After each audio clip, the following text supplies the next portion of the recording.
Jack el Destripador. Existe la sospecha de que los misteriosos asesinatos de Jack el Destripador pudieron ser fruto de una conspiración que buscaba enterrar las pruebas de un escándalo que afectaba a la familia real al más alto nivel. El príncipe Albert Víctor, segundo en la línea de sucesión al trono, habría contraído matrimonio en secreto con una modesta empleada católica con la que tuvo una hija. Las víctimas de Jack el Destripador habrían sido un grupo de prostitutas que, conocedoras del escándalo, intentaron chantajear a la reina Victoria.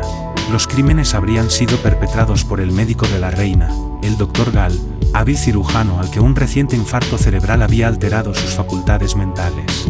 La masonería británica, con un control absoluto sobre Scotland Yard, habría puesto los medios para mantener oculta la verdad. Ningún asesino ha sido capaz de cautivar la imaginación del público con mayor intensidad que el individuo desconocido que perpetró la infame cacería humana que tuvo lugar en el barrio londinense de Whitechapel durante el otoño de 1888.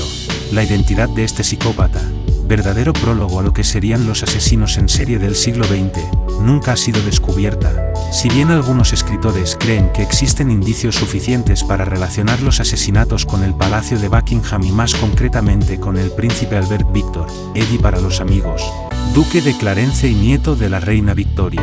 Esta es una teoría que tiene tantos defensores como detractores, siendo muchas veces unos y otros igualmente subjetivos en sus juicios, en los que en muchas ocasiones se mezclan sus filias o fobias hacia la institución monárquica. Lo cierto es que en el cúmulo de pruebas que dejó tras de sí el caso de Jack el Destripador existen suficientes indicios para establecer una conexión válida entre la Casa Real y los asesinatos.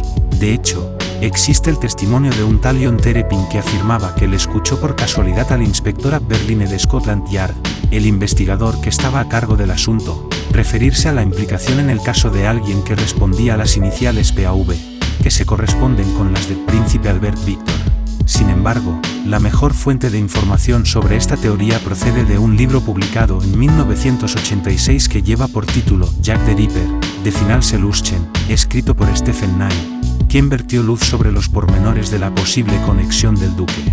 Según Knight, el príncipe Eddie tuvo oportunamente un acalorado romance con una joven llamada Annie Elizabeth Crew, empleada de una confitería y modelo ocasional de su amigo, el pintor Walter Sickert. Si ya de por sí el príncipe era sumamente propenso a la vida disipada, la amistad con Sickert, una suerte de Toulouse-Lautrec londinense que frecuentaba la compañía de bohemios, libertinos y prostitutas, fue sumamente propicia para la satisfacción de tales inclinaciones. Sickert fue el cicerone que abrió al joven príncipe las puertas del Londres más licencioso. Él fue quien le presentó a Annie Elizabeth Crew, de la que cayó perdidamente enamorado. Fue mudo testigo de su amor y en 1000 ocasiones se tuvo que morder la lengua para no prevenir a la que había sido su modelo y amiga sobre la verdadera identidad de su amante que, a la sazón, se hacía pasar por hermano del pintor. Annie y el príncipe se habrían casado en secreto, y en abril de 1885 tuvieron una niña a la que pusieron el nombre de Alice Margaret Crew. La boda real tan solo contó con 2 testigos, Sickert por parte del novio y Mary Kelly, la mejor amiga de la novia y compañera en la confitería. Enterada de la situación, la reina Victoria hizo un desesperado intento de acallar el escándalo mandando internar a Annie en un manicomio, donde murió olvidada en febrero de 1920. Kelly, posiblemente advertida por el propio Sickert del peligro que corría, huyó a su Irlanda natal llevándose consigo a la pequeña Alice, el fruto del matrimonio de su amiga y el príncipe. Eddie fue enviado al extranjero y el matrimonio borrado de cualquier registro.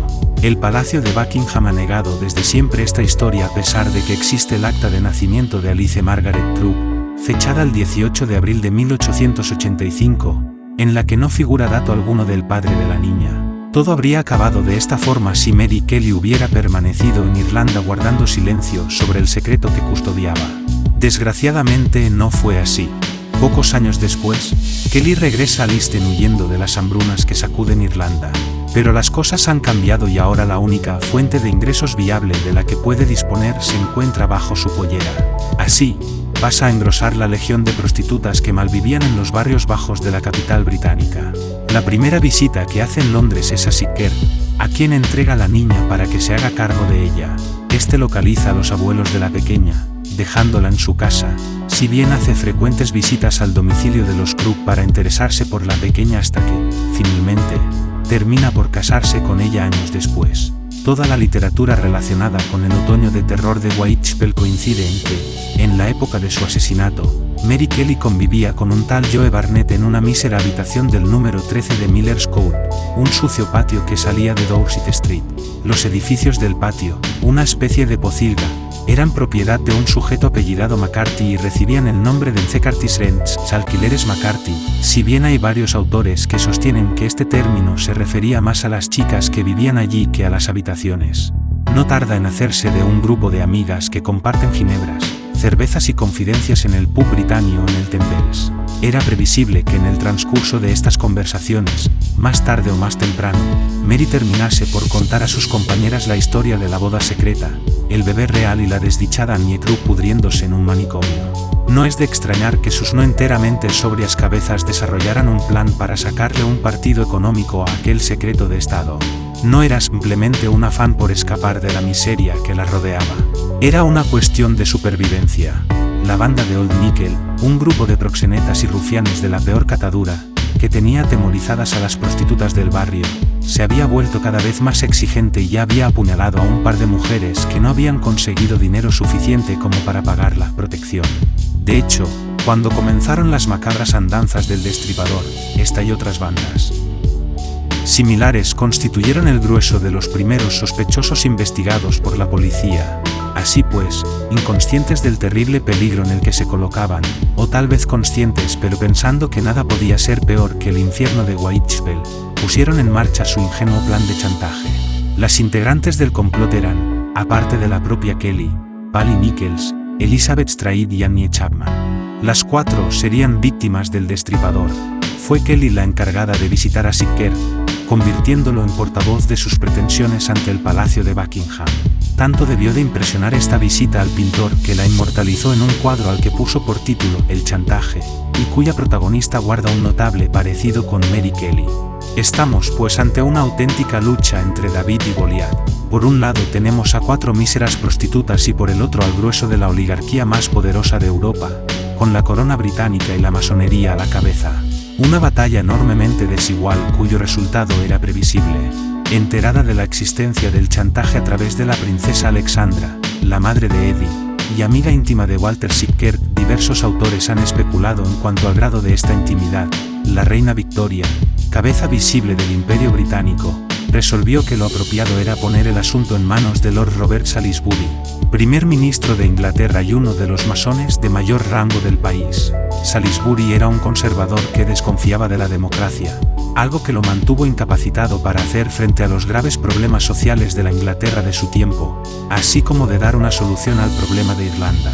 Centró sus esfuerzos en la política exterior y en mantener el imperio colonial británico, ya que, durante buena parte del tiempo en que fue primer ministro, ocupó también la cartera de Asuntos Exteriores. Era un patriota de la vieja escuela, de los que pensaban que ningún sacrificio era excesivo si se trataba de mantener la estabilidad de la corona.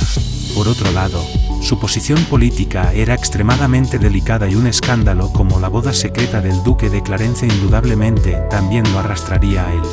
Y a su vez, su lealtad hacia la masonería, a la que le debía toda su carrera política, lo empujaba a dar al problema una solución lo más rápida y definitiva posible. No debemos olvidar que en Gran Bretaña la masonería y la monarquía son dos instituciones que tienen fortísimos lazos de unión. Tanto es así, que tradicionalmente el puesto de Gran Maestre de Inglaterra está reservado para el príncipe de Gales. La historia de Gran Bretaña, especialmente la de los últimos 250 años, ha estado notablemente influida por la hermandad, que se ha erigido en una suerte de poder en la sombra dentro de la vida pública británica. En nuestros días, la masonería, que en aquel país tiene unos 350.000 miembros activos, está en el punto de mira del gobierno laborista.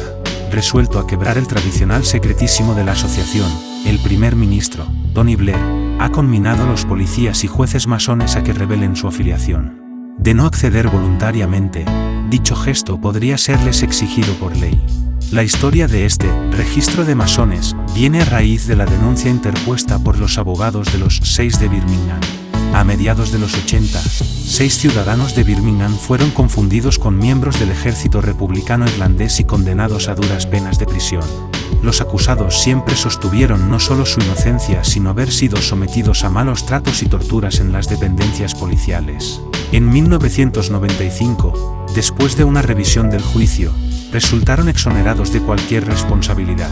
Pero la investigación prosiguió y en marzo de 1997 se supo que desde el principio Scotland Yard conocía la inocencia de los acusados. Sin embargo, nadie hizo nada al respecto para descubrir el error de los primeros funcionarios que realizaron las detenciones, miembros de la masonería inglesa, sus hermanos de la orden, fiscales, jueces y abogados pertenecientes todos ellos a la misma logia, decidieron falsear las pruebas presentadas por la defensa y condenar a los acusados aun a sabiendas de su inocencia.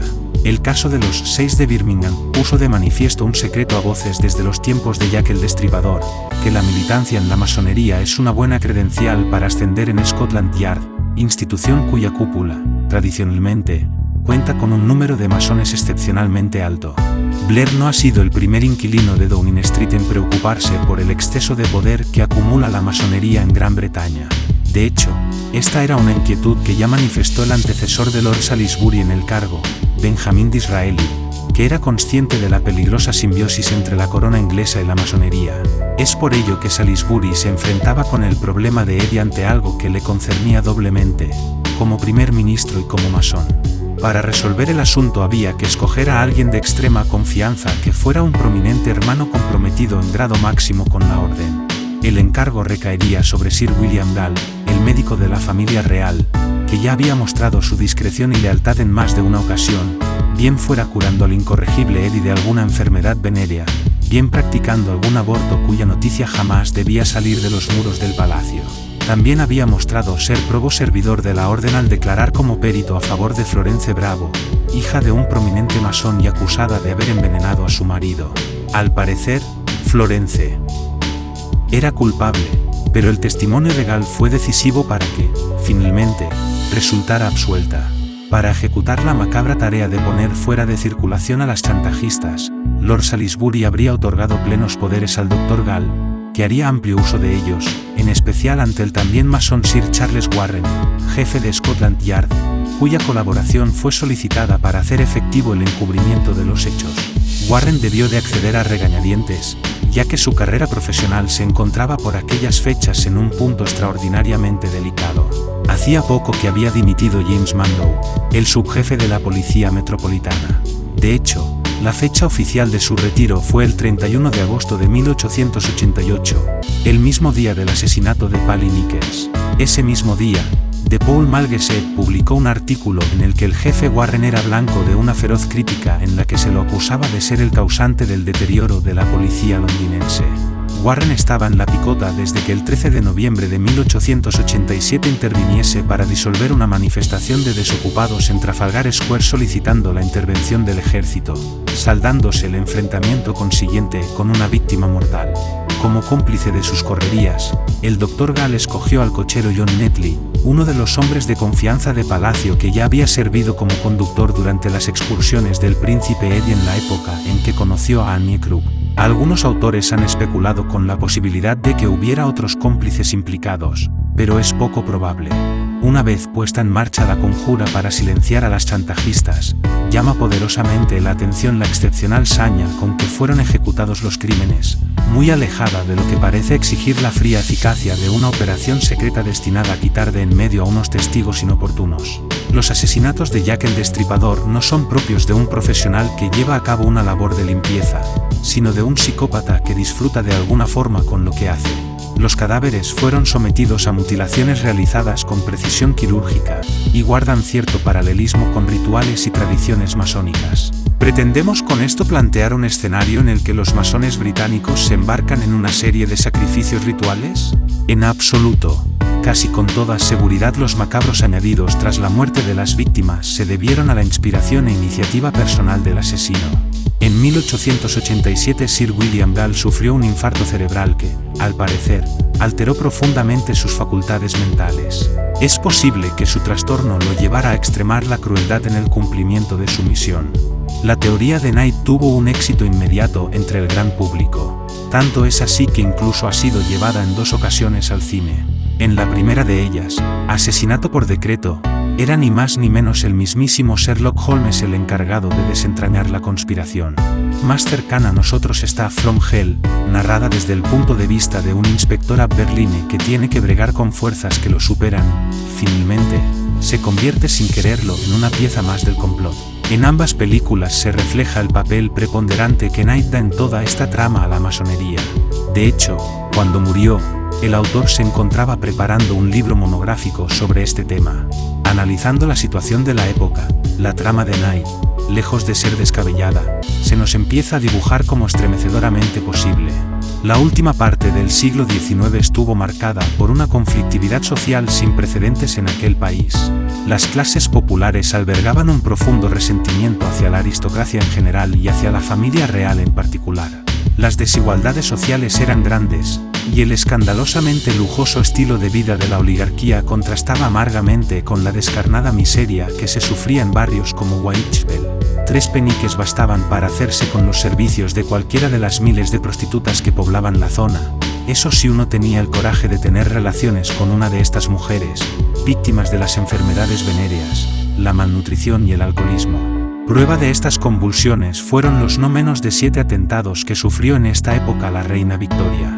El escándalo de un príncipe heredero contrayendo matrimonio con una plebeya, católica para colmo, excedía con mucho el nivel de lo que podía soportar la institución monárquica en una época tan delicada como la que nos ocupa. La actitud de Eddie, con sus continuos deslices, no ayudaba mucho al desarrollo de las cosas. Un análisis de los datos biográficos de los que disponemos nos señala que ni la inteligencia ni la fortaleza de espíritu fueron atributos que adornaran al que fue segundo en el orden de sucesión al trono británico. Su bisexualidad y tendencia al travestismo eran conocidas por sus futuros súbditos y motivo de toda clase de chanzas y bromas en los pubs de la capital. La divulgación de su aventura con la empleada y de la existencia de una hija secreta habría sido un regalo para los republicanos, dispuestos a asestarle el golpe definitivo a la institución monárquica. De todos los actores principales del que sería el drama de Jack el Destripador, llama la atención especialmente uno que, sin participar directamente en los hechos, tuvo un gran peso en su desarrollo, tanto que incluso él mismo ha sido sospechoso en más de una ocasión de ser el asesino de Whitechapel. Nos referimos a Walter Sickert, vaquiano del príncipe Eddie en sus escapadas por los bajos fondos de Londres, cómplice y encubridor de sus devaneos, intermediario del intento de chantaje a la Casa Real y mudo testigo de los atroces acontecimientos que vinieron a continuación. Tal es la implicación de Sickert en todo este asunto que la escritora estadounidense Patricia Cornwell está convencida de que Sickert fue en realidad Jack el Destripador. Tras gastarse cerca de $4 millones en investigar el asunto, a la novelista no le cabe la menor duda, estoy segura 100% de que fue Walter Richard Sickert quien cometió aquellos crímenes. Él fue el asesino de Whitechapel. Tan segura está Cornwell de lo que dice, que esta popular novelista de misterio no ha dudado en invertir parte de su inmensa fortuna, valorada en casi $200 millones, en buscar pistas sobre las que cimentar su teoría. Compró nada menos que 31 lienzos de Sickert, uno de los más cotizados impresionistas ingleses, llegando a desgarrar uno de ellos en su frenética búsqueda de pruebas. Asimismo, consiguió varias cartas de puño y letra del artista, e incluso ha comprado la que fue su mesa de despacho. Por si fuera poco, en 2001 envió a Londres a un equipo de forenses estadounidenses con la misión de examinar algunas de las cartas presuntamente escritas por Jack el Destripador. ¿Qué es lo que ha llevado a la escritora a estar tan convencida de la culpabilidad de Sickert? Básicamente sus cuadros. En 1908, 20 años después de los crímenes de Jack el Destripador, Sickert pintó una serie de cuadros inspirados, según él, en el asesinato de una prostituta en Camden. En uno de ellos, por ejemplo, se ve a una mujer con un collar de perlas en una postura que, en opinión de Patricia Cornwell, es idéntica a la que guardaba Mary Kelly cuando fue hallada muerta por la policía. Y en otro cuadro, Sickert pintó la cara de una mujer mutilada, con unas heridas muy similares a las que Jack el Destripador le ocasionó a otra víctima, Catherine Eddowes. Durante los últimos años de su vida se obsesionó con la idea del crimen, convirtiéndose en uno de los temas recurrentes de sus obras. Siempre llevaba consigo un pañuelo rojo de mujer que, de alguna forma, asociaba con los temas más sórdidos de sus obras. Según cuenta su propio hijo Joseph, había algo que lo torturaba. Era un hombre extraño. A veces comenzaba a llorar sin que hubiera razón aparente para ello, terriblemente conmovido por algo que debió de suceder hace mucho tiempo. Efectivamente, Sickert era un hombre culpable, pero no de los asesinatos de Jack el Destripador, sino de su encubrimiento, y en cierto modo, de haber sido la causa de ellos. Fuera quien fuese el asesino, lo cierto es que poseía un conocimiento poco común de la tradición y el folclore masónicos. En un muro cercano al escenario de uno de los crímenes, el asesino escribió una enigmática frase que el jefe de policía Warren ordenó que fuera inmediatamente borrada sin dar tiempo siquiera a que el fotógrafo tomase una instantánea de la pared. La frase en cuestión era: los Hooves son aquellos a los que nadie echará la culpa de nada. La razón aducida por Sir Charles para destruir esta prueba fue que la palabra Hooves era fonéticamente parecida a Jews, judíos, así que solo intentaba evitar un posible estallido de violencia antisemita. Sin embargo, como masón, él sabía que ese término también podía referirse a los tres Yuvas, Jubela, Jubelo y Jubelum, los asesinos que torturaron y asesinaron al arquitecto del Templo de Salomón, Hiram Abiv, el primer mártir de los mitos masónicos, que prefirió morir antes que revelar sus secretos.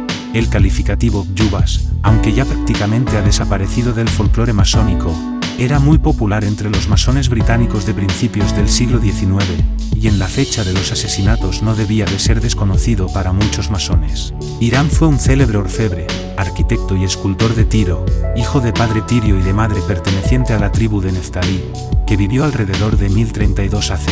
Sobresalió en el arte de fundir los metales y de emplearlos en toda clase de obras, y fue enviado a Jerusalén por el rey Hiram y a fin de que tomara parte en las obras del templo de Salomón. Esculpió los querubines y otros adornos del templo, fundió las 2 columnas de bronce que había a la entrada del mismo, y que se llamaban Akin y Boúas. Hizo asimismo la gran concha de bronce sostenida por 12 toros del mismo metal, llamada Mar de Bronce, y en la que se conservaba el agua para el uso del templo. Según las tradiciones masónicas, Hiram fue asesinado por 3 de sus principales obreros, envidiosos de su mérito y del favor que gozaba cerca de Salomón. En la recepción al grado de maestro se simboliza todavía en las logias la muerte del arquitecto del Templo de Jerusalén.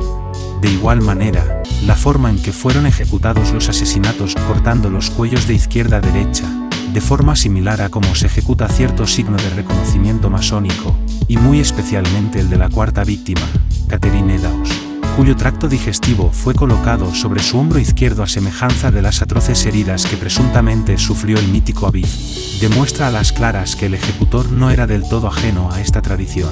Para colmo, el cadáver de Eddowes fue abandonado en Mitre Square, uno de los lugares de Londres con mayor significado masónico y en el que se encontraban algunos conocidos lugares de reunión de los masones londinenses, como la Mitre Tavern, de la que era parroquiano habitual el Dr. Gall.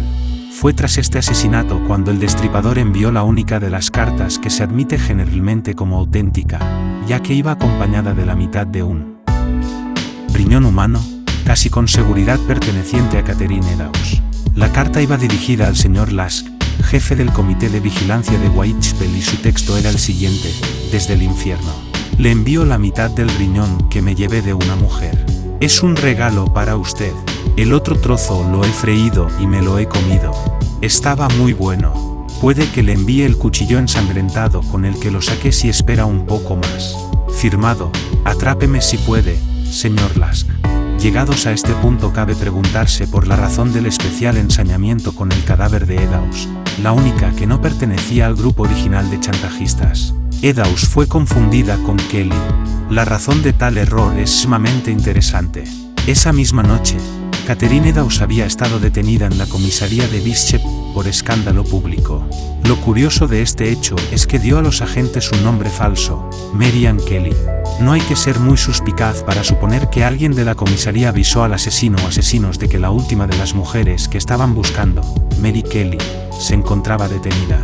De ahí también el que se rubricara a este asesinato con una inscripción. A fin de cuentas iba a ser el último, por tanto, merecía ponerle un punto final adecuado. Suponemos que la decepción debió de ser mayúscula al descubrir que se habían equivocado de presa. Tal vez por eso hubo una espera de 39 días hasta el siguiente intento, siendo el 39 un número considerado como perfecto en las tradiciones masónicas. Para apoyar estas afirmaciones, adquiere cierta importancia lo dicho por el inspector Abberline en el Café Royal poco después del cuarto asesinato. Su interlocutor le comentó que él creía que ahora la matanza se detendría. Abberline contestó: así debiera haber sido, Pero esos necios sanguinarios eligieron a la mujer equivocada. La que realmente querían, Kelly, todavía sigue viva. Pensaron que la asesinada era ella porque estuvo viviendo con un hombre llamado Kelly. John Terepin escuchó esta conversación desde otra mesa y la apuntó en su diario. No es probable que inventara esta historia, salvo que falsease las fechas, y para eso tendría que haber sabido que su diario iba a pasar a la posteridad y es imposible que asociara el nombre Kelly a las andanzas de Jack el Destripador antes de que se convirtiera en la quinta víctima. Cuando finalmente dieron con ella, el cuerpo de Mary Kelly fue el que sufrió las peores mutilaciones. El suceso tuvo lugar en el número 13 de Miller's Code y se cree que el asesino trabajó de forma ininterrumpida durante varias horas, dado el desmedido alcance de las amputaciones y cortes que sufrió. El caso de Mary Kelly es el que más claramente muestra que el culpable de los asesinatos era una persona con un grave trastorno psicológico que encaja a la perfección con el perfil de un psicópata. Realizó numerosas mutilaciones faciales al cuerpo, algo que este tipo de individuos suelen hacer al principio de sus macabras sesiones a fin de deshumanizar a la víctima y hacer más fácil su tarea. En este caso también existen connotaciones rituales, aunque mucho más caóticas y difíciles de identificar con las tradiciones masónicas, como el hecho de que dejase sus entrañas en la mesita de noche y el hígado entre sus pies. Un detalle curioso es que el corazón de Mary Kelly jamás fue encontrado. En el folclore masón sí existen referencias a la incineración del corazón y la dispersión de sus cenizas al viento. ¿Pudo haber sucedido esto con el corazón de Mary Kelly? Es posible. Un hecho que sorprendió a los investigadores de Scotland Yard fue que la tetera que había sobre la chimenea se había fundido, lo que indicaba que el fuego había sido alimentado hasta alcanzar una temperatura sumamente elevada. Pues bien, se da la circunstancia de que el corazón humano es un órgano especialmente difícil de quemar, lo cual explicaría tanto la desaparición del órgano como la insólita temperatura que alcanzó el fuego aquella noche, encajando ambos hechos a la perfección con nuestra teoría del psicópata masón.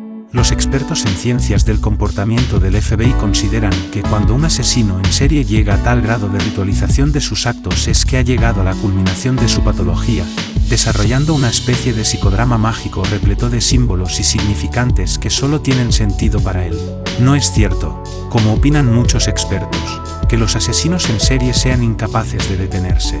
En algunos casos, tras una acción especialmente violenta como pudo ser la mutilación de Kelly, parecen llegar a un anticlímax que les hace dar por terminada su misión. Porque en el caso de Jack el Destripador, las motivaciones que lo condujeron a estos actos son lo más misterioso. No abusó sexualmente de ninguna de sus víctimas. Las mutilaciones se llevaron a cabo de una forma metódica y pausada, lo que descarta la rabia como motivación. Tampoco era un sádico, pues las víctimas fueron asesinadas invariablemente de forma rápida y eficaz, sin sufrimiento innecesario. De hecho, la propia Mary Kelly, a pesar del espantoso aspecto que mostraba su cadáver, es muy probable que estuviera dormida en el momento de la muerte. Más de 100 años después, la historia de Jack el Destripador aún continúa estremeciendo a las generaciones actuales.